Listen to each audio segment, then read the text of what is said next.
오늘 2022년도 9월 25일 오후 예배 본문 말씀 이사야서 2장 1절부터 22절까지 말씀 이사야서 2장 전체를 강의하는데요.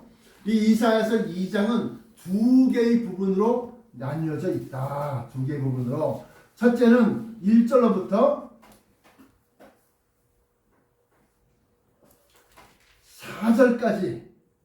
4절까지는 시온성에 대해서 간략하게 언급을 하고 있고, 시온성은 새 예루살렘 성이 내려와 앉고 난 다음에 일컫는 거예요. 그러니까 시온성에 대해서 얘기하고 있고, 5절부터 22절까지는 마지막 때에 또 그 이후에 깊은 산속과 험한 계곡과 또 암, 혈, 구멍혈자입니다. 그러니까 토굴과 또 바위 틈에 숨어 있는 것을 갖다가 설명하고 있습니다. 먼저 한 구절씩 읽으면서 강의하면, 아모스의 아들 이사야가 받은 바 유다와 예루살렘에 관한 말씀이다. 유다 지파는 북이스라엘 나라를 갖다가 만든 겁니다. 그리고 그 나라의 수도가 예루살렘입니다. 그 예루살렘에는 솔로몬이 지은 하나님의 성전이 있습니다. 다시 말하면 정통성을 갖다가 물려받은 나라가 남유다, 그리고 그 정통성을 잃어버린 나라, 다시 말하면 이방 나라들과 통혼하고 짝하고, 대표적인 예가 아합 왕이 이방의 가나안 족속의 여왕 이세벨과 결혼을 하고, 왜? 솔로몬이 그런 것을 많이 본을 보여줬거든요. 애굽의 공주와 결혼하고 뭐 이런 화친을 맺으려고, 전쟁을 없게 하려고. 그러면서 이제 그거 갖다 이제 다 이게 전략상 좋은 정책이다, 화친 정책이다, 이래서 이제 북이스라엘이 그런 걸 따라했단 말이에요. 그러니까 하나님이 싫어하시죠. 그런데 유다 왕국과 예루살렘에 관한 말씀인데, 2절 말이래, 말할 때 끝말자, 말재가 남았는데 맨 막내, 맨 마지막 날에, 언제요? 심판날과 종말의 날이 바로 말일입니다. 말일에 여호와의 전의 산이 모든 산꼭대기에 굳게 설 것이며 모든 작은 산 위에 뛰어나리니 만방이 그리로 모여들 것이다. 이 여호와의 전의 산, 이것은 뭘 얘기하는 거냐? 바로 시온성을 갖다가 내가 얘기한다 라고 했어요. 그러면서 3절에 만방이 그리로 모여들 것이다. 만방이 그리로 왜 모여들까요? 곡물을 들고, 곡물은 뭐요? 바치는 거야. 세상에 가장 좋은 것들 갖다가 수확해서 자기네 나라 특산물, 그 지역에서만 나는 아주 유명한 그런 것들을 들고서 어디? 그 전으로 올라온다는 겁니다. 계시록 21장 23절부터 27절까지 말씀 보시면, 그 성은 해나 달의 비춤이 쓸데없으니 이는 하나님의 영광이 비치고 어린 양이 그 등불이 되십니다. 만국이, 아까 뭐라 했어요? 만국이 그리로 모여들 것이다.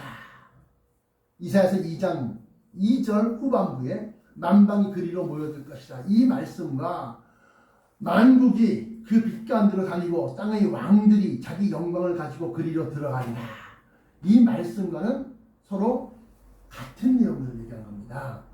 그러니까 요한계시록 21장에 나타난 하나님의 성, 곧 새 예루살렘 성, 이제 그것이 이제 시온산 위에 내려 앉았으니까, 유다 나라 이스라엘 위에, 이스라엘 수도 위에 내려 앉았으니까, 그러니까 거기가 이제 쉽게 말하면 시온성으로 올라가는 길이야.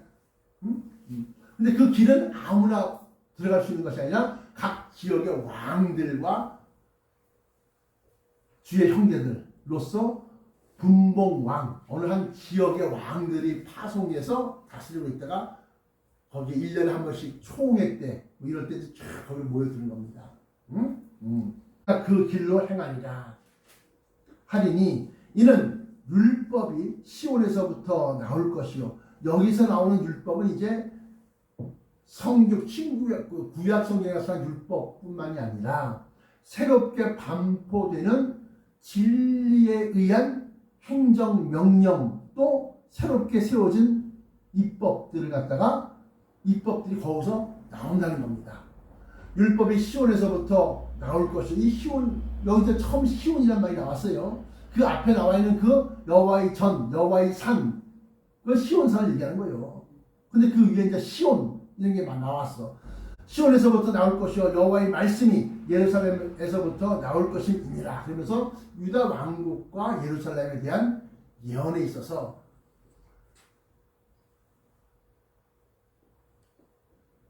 다윗 왕이 하나님의 성전을 짓겠다고 할 때 하나님께서 그를 바라보고 너의 위가 영원할 것이다. 너의 왕위, 왕에서 영원할 것이다. 그러면서 그걸 얘기했거든요. 그러니까 지금 이게 그 유다 왕국, 그 예루살렘을 얘기하는 겁니다. 그가 열방 사이에 판단하신다. 그라고 할 때 누구요? 여기서는 예수님이시다. 판단하신다. 재판, 판결, 이걸 얘기합니다. 그가 열방 사이에 판단하시며 많은 백성을 판결하시리니 무리가 그들이 칼을 쳐서 보습을 만들고 그들이 창을 쳐서 낫을 만들 것이며 이 나라와 저 나라가 다시는 칼을 들고 서로 치지 아니하며 다시는 전쟁을 연습하지 아니하리라. 지금 이제 전쟁 연습이야. 지금 대만을 놓고서 중국과 미국이 지금 우크라이나에서는 직접적으로 전쟁이 지금 일어나서 많은 살육들이 일어나고 있어요. 러시아에서 예비군 동원령을 내려갖고 30만 명의 군인들 갖다 다시금 또 전쟁터에 내보낸다는 거예요. 그러니까 우크라이나에서는 그래 우리는 120만 명에서 150만 명의 모든 우크라이나의 젊은 남자들 45세 20세 이상부터 45세 사이의 모든 남자 다 군복 입히고 총 들어서 내보낸다는 거예요.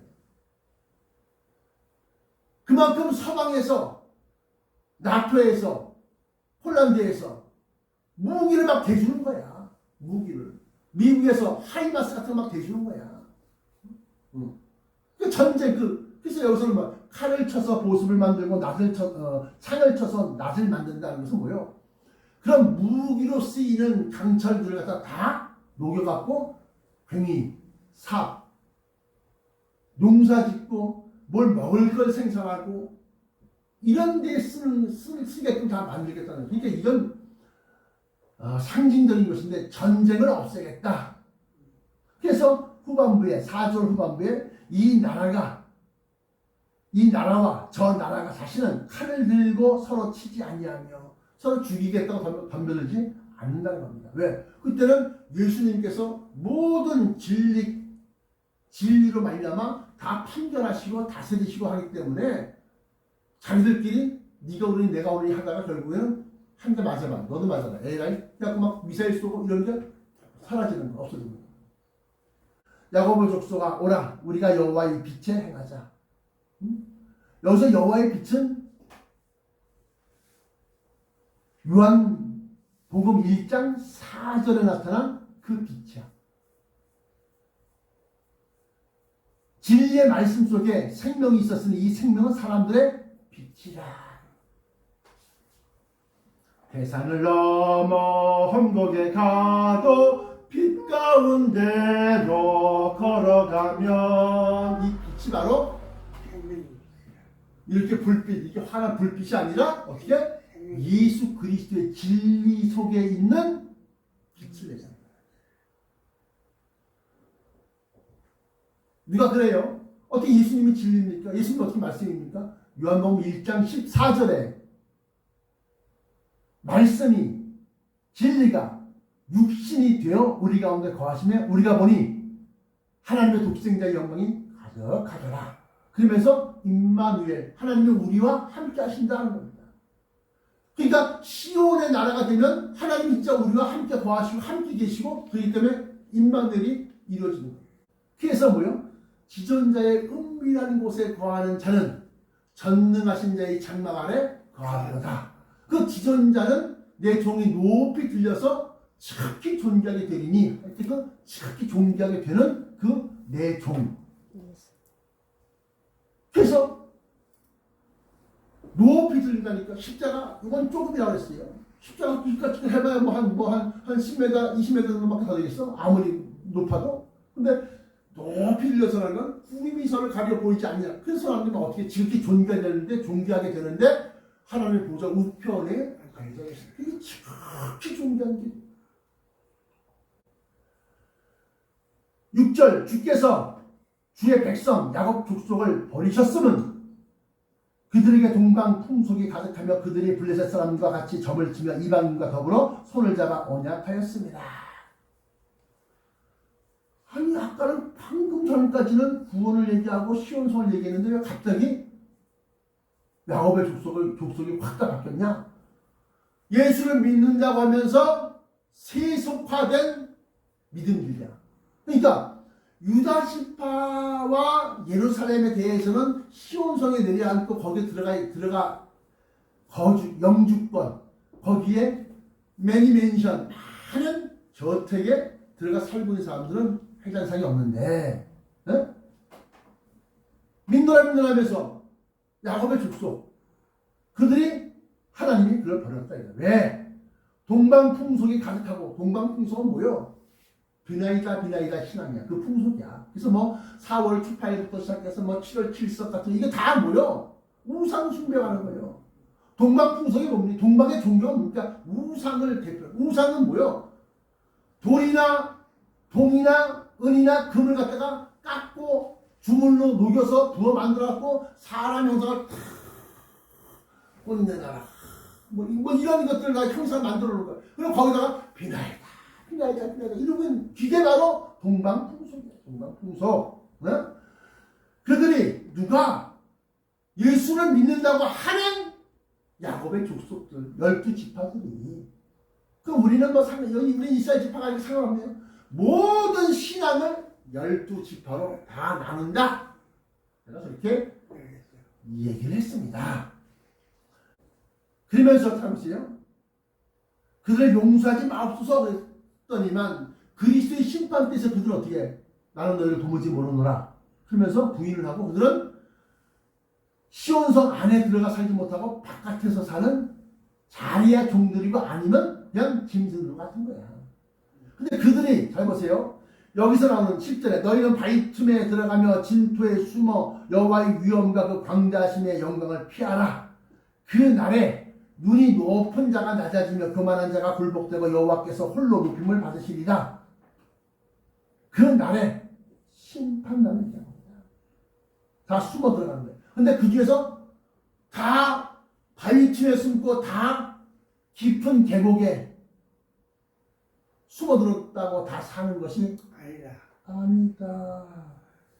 그들 중에서 빛 가운데로 걸어가는 자, 그들 가운데서 지존자의 은밀한 천국의 미스테리, 천국의 비밀을 알고 있는 자, 행하는 자, 그 빛대로 따라가며 사는 자, 그들만 구원받는 거야. 이야, 어떻게 하실까?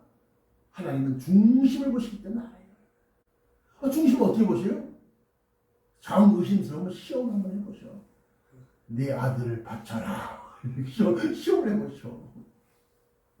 그러니까 뭐야? 시험에 들지 않게 미리부터 아싸라게 그냥 예수와 딱 붙잡고 진리의 말씀 딱 붙잡고 가는 거야. 그러니까 사람들 볼 때 유도리가 없어. 유도리가. 저 목사님은 유도리가 없어. 무조건 성경지 무조건. 그래갖고 사람들이 모이겠어? 안 보이면 말지 뭘 까시고. 나 살기도 바쁜데 내가 사람들 끌어모아서 이 세상에 돈 바라보고 영광 바라보고 사람들이 우리 목사님도 영광 받으셨어. 거룩하신 목사님. 이미 그들은 이미 삭슬 받았느니라. 그러니까 하나님 마음에 하나님이 보시는 그 중심이 하나님께 온전히 가 있으면 얘는 시험할 것도 없어. 그냥 너를 무조건 넌 내 거야. 넌 내 사람이고 내 종이야. 하나님이 종이 돼. 그러나 세상 영광 따라가서 사람들 눈치 보고 사람들 마음을 살려고 하니까 하나님 마음에서 벗어나는 겁니다. 응?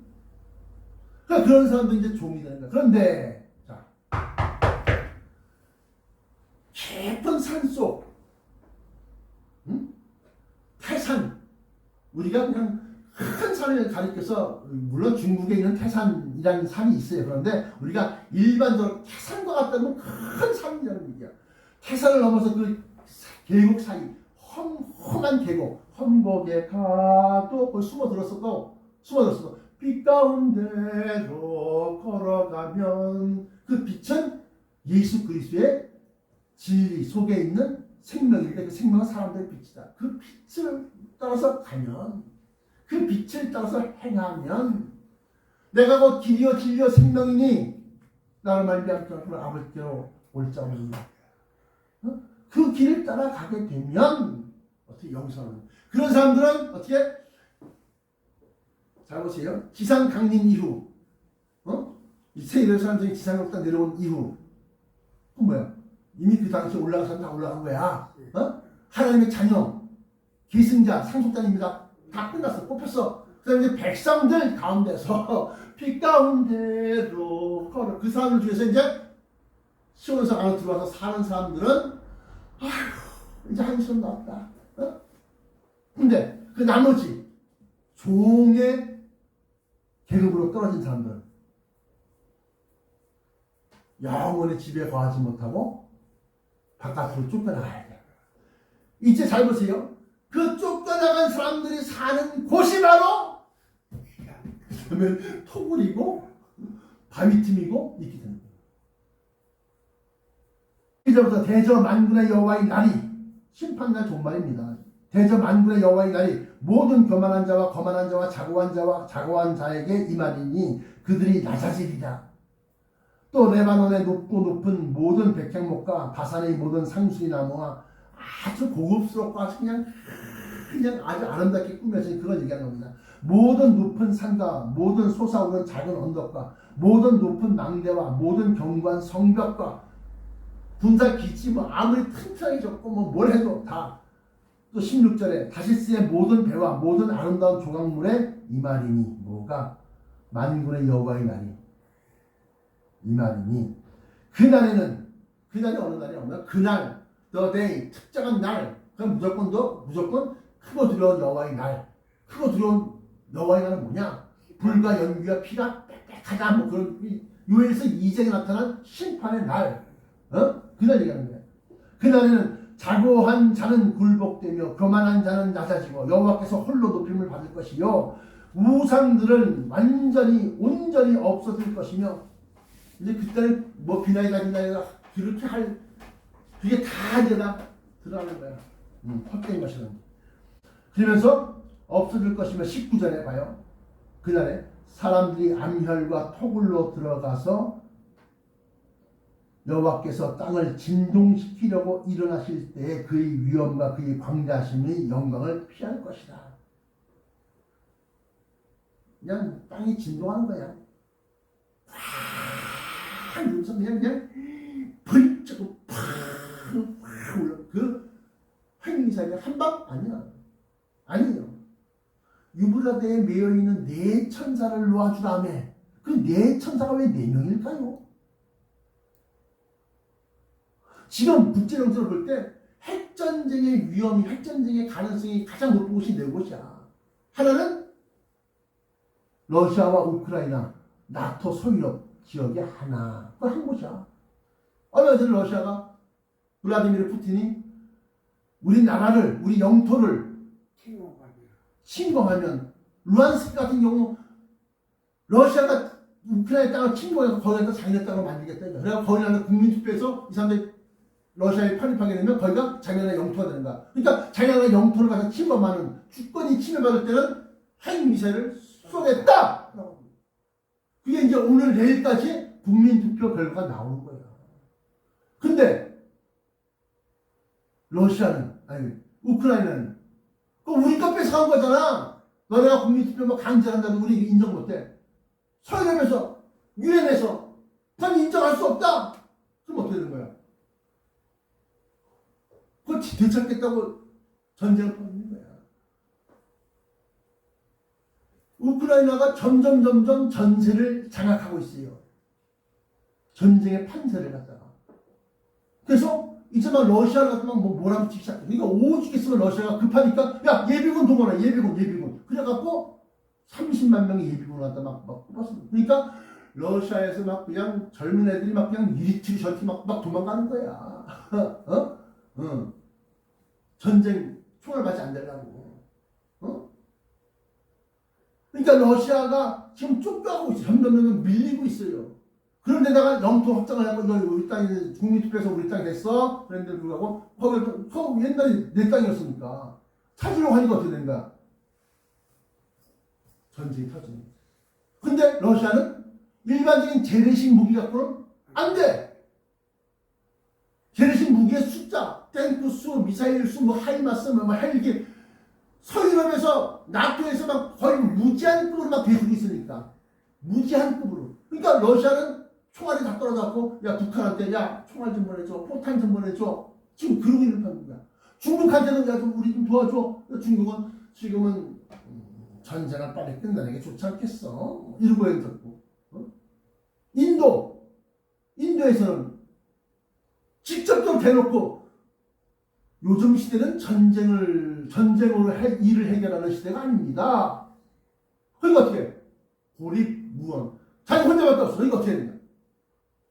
혼자서 서유럽과 미국을 상대로 싸우려고 하니까 왜? 중국과 인도를 중립을 시킨다고 하지만 자기 혼자서 싸우려고 하니까 어떻게 해? 에이라이 핵을 갖다 팍 쏘는 거야. 너 죽고 나 죽고 다 죽자는 거야. 핵전쟁의 첫 번째 위험이 있는 지역이 바로 우크라이나와 러시아, 서유럽과의 관계다. 거기가 첫 번째. 북유럽, 동유럽이 첫 번째. 두 번째는 극동지방에 들어와서 북한 애들이 지금 SLBM 핵 미사일 발사를 갖다가 잠수하면서 쏘는 겁니다. 물속에서. 왜? 그건 어디로 물속으로 들어갔고 어느 쪽에서 미사일이 튀어갈지 몰라. 그러니까 미국이 가장 두려워해. 아무리 첩보위성, 인공위성에서 천신을 다 내려다 카메라 찍어갖고 일자 분석해보고 어디에 무슨 뭐 병력 이동하고 뭐 다 밝혀내는데 물속으로 가는 건 못 밝혀내. 그러니까 어떻게 해? 그걸 갖다가 게임 체인저, 전쟁을 갖다가 판세를 확 뒤바꿔 놓을 수 있는 강력한 원펀치야. 근데 그걸 갖다 실험하겠다. 근데 지금 우리나라 부산에 뭐가 와 있어요? 로널드 레이건호가 큰 항공모함이 딱 가지고 와 있어요.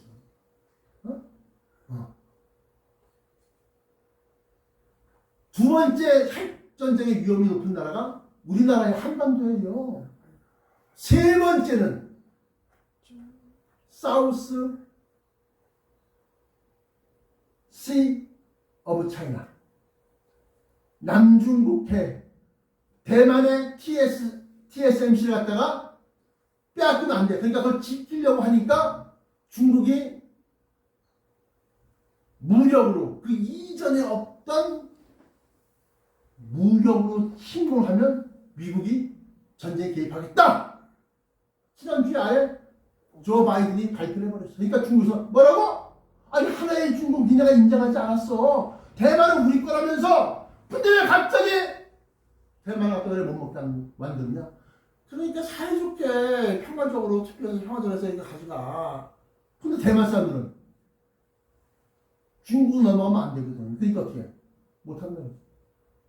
그러니까 민진당이 계속해서 F-16부터 시작해서 무기를 수입하는 거예요. F-16?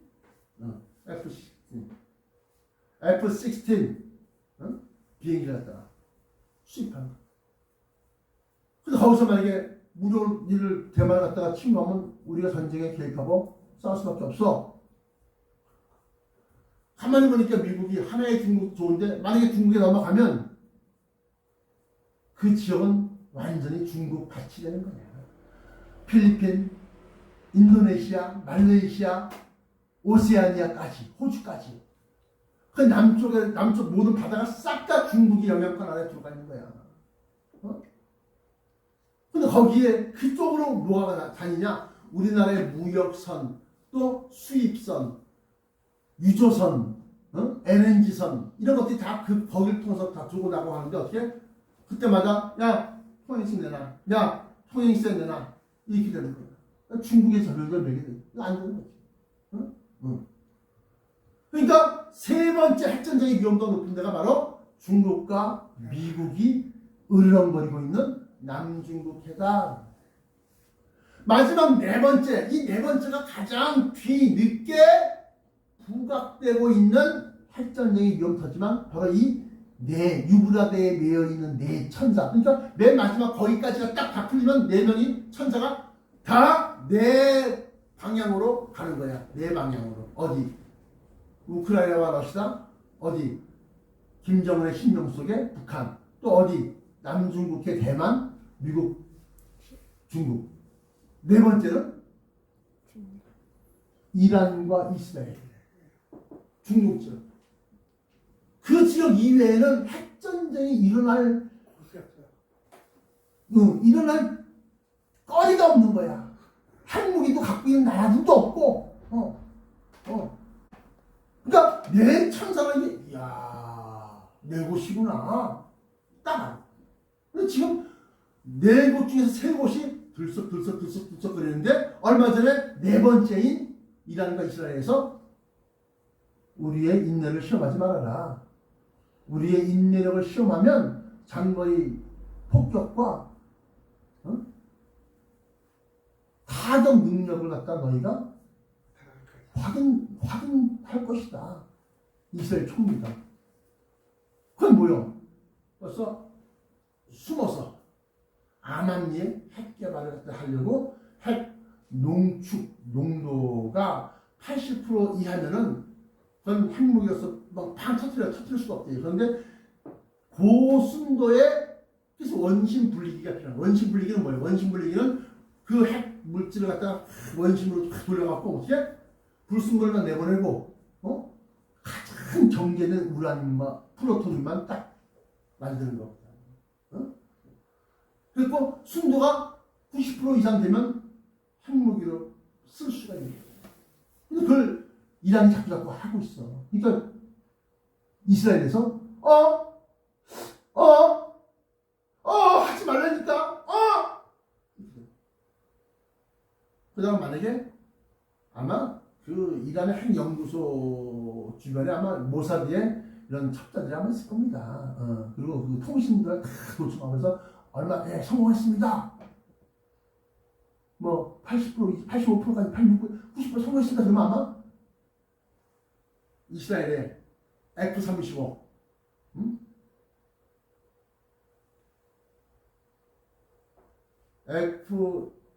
F-35가 되나요? 35가 촥 뜨는 겁니다. 촥 폭격기가. 근데 그건 스텔스기야. 발각이 안 돼. 은밀히 들어가고 세 곳, 네 곳을 쫙 퍼져나가. 그래갖고 한 곳에는 핵 연구소, 한 곳에는 지하 핵 시설들, 한 곳에는 미사일 기지, 한 곳에는 레이더 기지, 뭐 이런 식으로 쫙 퍼져서 하나, 둘, 셋 하면 동시에 네 방향에 숨어들었던 F-35에서 폭격을 갖다가 막 그냥 벙커버스터를 막 그냥 지하를 갖다가 많이 확 다 뒤집어 놓는 거야. 다 쑥대밭되는 거야. 근데 이란이 암암리 갖다 막에 만들었어. 그리고 미사일을 갖다가 5기, 10기 원심 분리를 해갖고 플루토늄을 추출해서 딱 해서 미사일 핵탄두 다시 꽂아놓고 준비하고 있었어. 근데 그 이후에 만약에 폭격하면 어떻게 될까요? 만들기 전이라고는 좋은데 정보라는 게 딱 정확하게 알 수 있는 게 아니잖아. 그러니까 벌써 다 만들어 놓은 상태에서 핵미사일 만들어 놓은 상태에서 만약에 폭격했다면 어떻게 되는 거야? 이란이 핵미사일을 안 쓰겠습니까? 혁명수비대에서 쏩니다. 쏴요. 확 쏘면 그 다음에 이스라엘 어라? 확 쏩니다. 왜 쏠까?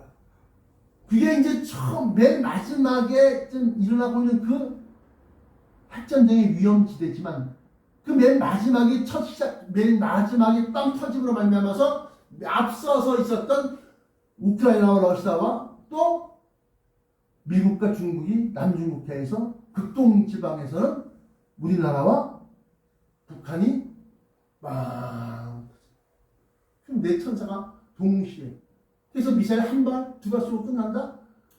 2차 대전 때는 히로시마, 나가사키 그냥 한 발씩 땅땅 한 딱딱 두 발 떨어지니까 상황 끝 됐어. 근데 이제는 네 군데에서 서로 치고받고 그럼 뭐예요? 인류의 3분의 1을 죽이기로 예비한 자들이 그 일을 할 수 있어요. 그리고 난 다음에 이제 해가 어두워지고 막 춥게하고 주의 징조 하늘에서 보이겠고서 딱 나오는 거예요. 환란으로 즉시 해가 어두워지며 그때 하늘에서 인자의 징조가 보이겠고 인자가 구름을 타고 큰 영광으로 오는 것을 보리라. 모든 족속들이 그것을 보고 통곡하고 울고 왜 운다고 했어요? 그래서 끝났구나. 근데 그걸 아는 사람들은 좋아하지. 예수를 믿는 사람들이 알지. 불교 믿는 사람들은 저게 뭐야? 무교인 사람들은 저거 희한하게 말똥이 떴다. 근데 아는 사람들은 끝났구나. 끝났구나. 망했구나. 왜? 그게 보이는 순간에 뭐야? 이미 올라선 다 올라갔다는 얘기야. 누가? 인자가 구름을 타고 큰 영광으로 오는 그 인자가 예수님이 큰 약발수를 함께 천사들을 보내리니 하늘 깊이 잡아서 사는 뭐이다. 그러고 난 다음에 모든 족속이 통곡하며 인자가 구름을 타고 큰 영광으로 보리라. 그때는 벌써 이미 끝났다는 거야. 그 핵전쟁이 일어나기 전에는 믿는 사람이나 믿지 않는 사람이나 선택돼서 변화시에 받고 올라갈 사람이나 올라가지 아니할 사람이나 다 산소로 숨어들고 암혈과 바위 틈 사이로 들어가서 막 숨어 있었는데 어떻게? 그들 가운데서 빛 가운데로 그래서 이게 심하구나. 다음에 아까 얘기했지만 핵전쟁 끝나고 난 다음에 오존층이 다 파괴됐어요. 하늘에 해의 뜨거운 기운에 상하지 아니한다고 했는데 오존층이 다 파괴됐으니까 어떻게 햇볕에 딱 나가면 막 그냥 삼겹살 굽는 냄새가 나는 거야. 불고기 냄새가 나는 거야. 그리고 어떻게 사람은 햇볕을 피해서 지하로 가거나 암혈 산속으로 가거나 숲속 아니야. 이미 숲은 다 가버렸어.